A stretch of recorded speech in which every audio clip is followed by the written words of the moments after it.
Vous écoutez Bangarang.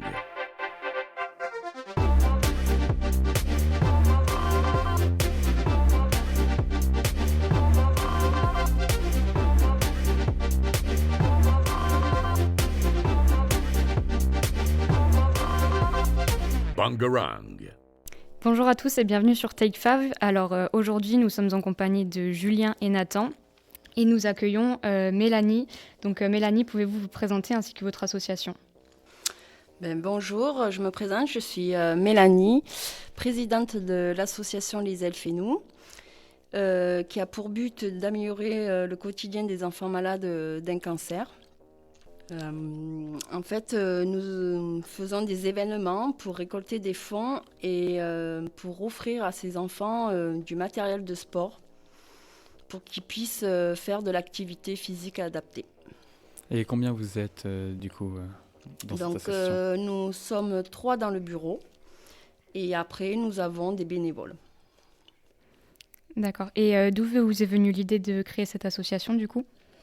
Suite à la maladie de mon fils, qui a été sur l'hôpital de CHU de Montpellier, Arnaud de Villeneuve, pendant leur séjour à l'hôpital, ils peuvent bénéficier de différentes l'activité physique. des activités, voilà. Comme le sport est hyper important parce qu'ils sont en perte de muscles dû à la chimio, et en fait, pour les motiver, on leur fait faire des séances de sport. Et il n'y avait pas forcément de matériel, c'était du sport ludique en fait, sous forme de danse, de combats virtuels.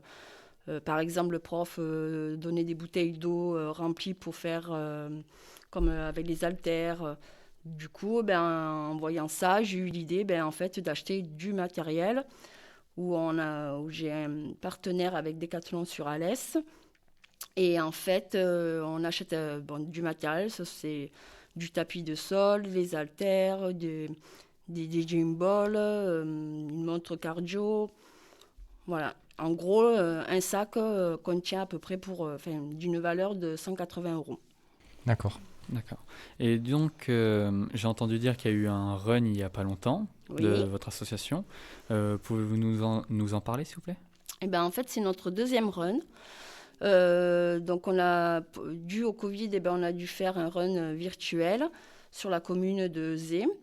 Donc, virtuel, c'est-à-dire, en fait, soit vous venez courir ou faire une randonnée sur la commune de Zé, que nous, les bénévoles, ont fait un parcours on a balisé, ou soit à côté de chez vous, vous pouvez courir soit 5 km, soit 10 km, ou soit faire une marche, que ce soit dans le Gard, dans l'Hérault, où vous vous trouvez en fait. D'accord. Et du coup, est-ce que vous avez atteint vos objectifs de participation et les attentes que vous attendiez du coup ?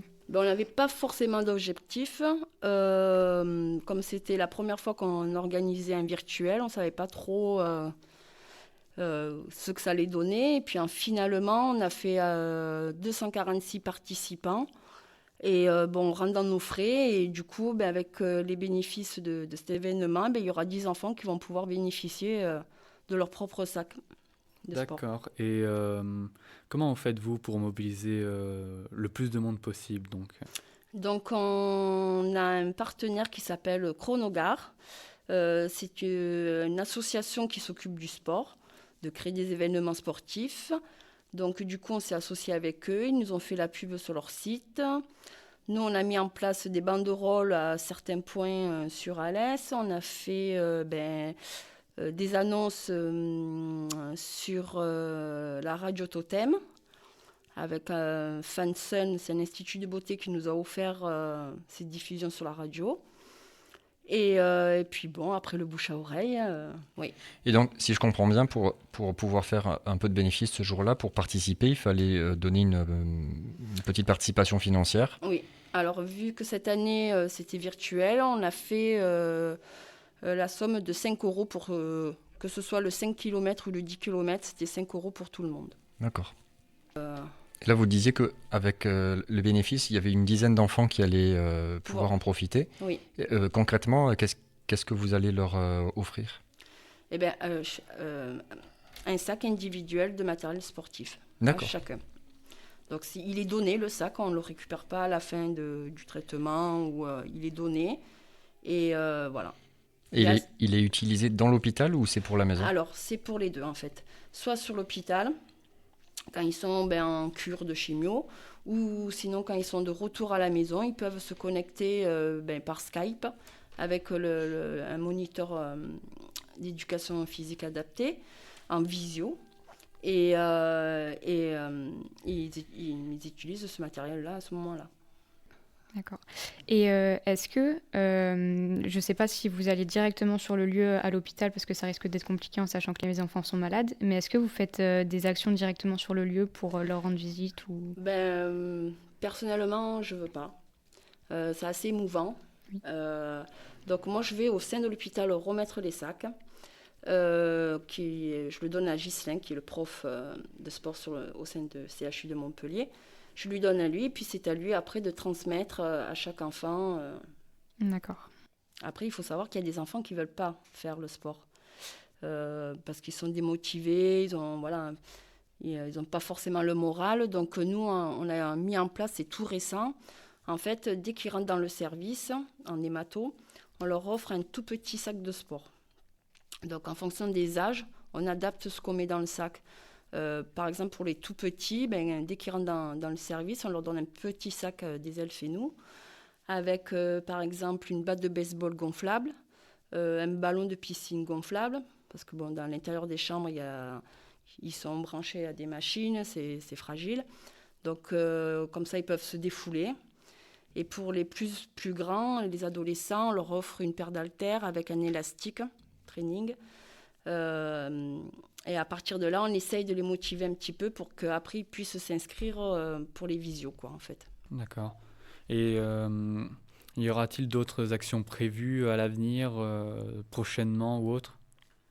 Alors, nous, en général, on fait, une fois par an, on fait un loto au sein de notre village, et plus la course. Et en faisant que ces deux événements, plus après, on demande bien sûr des subventions à droite, à gauche, on arrive à gérer le nombre de sacs par an, quoi. Parce qu'il faut savoir que dans une année, il y a à peu près 150 enfants qui rentrent dans le service. Je parle du CHU de Montpellier. Donc sur 150, nous, on arrive dans l'année à les gérer. D'accord. Et sur les 150, ce n'est pas forcément tous qui veulent faire le sport. Donc nous, à ce jour, depuis qu'on a créé l'association, il y a 50 enfants qui ont pu bénéficier de ça. Est-ce que donc vous avez un message à faire passer à toutes les personnes qui nous écoutent ou... Écoutez, j'espère qu'il y aura beaucoup de monde l'année prochaine pour le running numéro 3. Et en plus, on a un super parcours. Tous les vrais coureurs ont fait les 10 km cette année, où il y a un dénivelé de 300 et quelques qui est un peu dur. Mais par contre, voilà, une fois qu'on est arrivé là-haut, on a une super vue. Il y a des grottes de Camisard à visiter. Enfin, il y a vraiment un très, très, très joli parcours. Et on n'a eu que des retours très positifs en nous disant que le parcours était magnifique.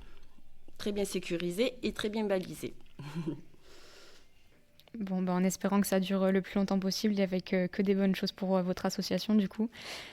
Du coup, on vous remercie d'être venu. Et du coup, on vous souhaite une très bonne journée. Et c'était Take 5 sur Bangarang. Vous écoutez Bangarang.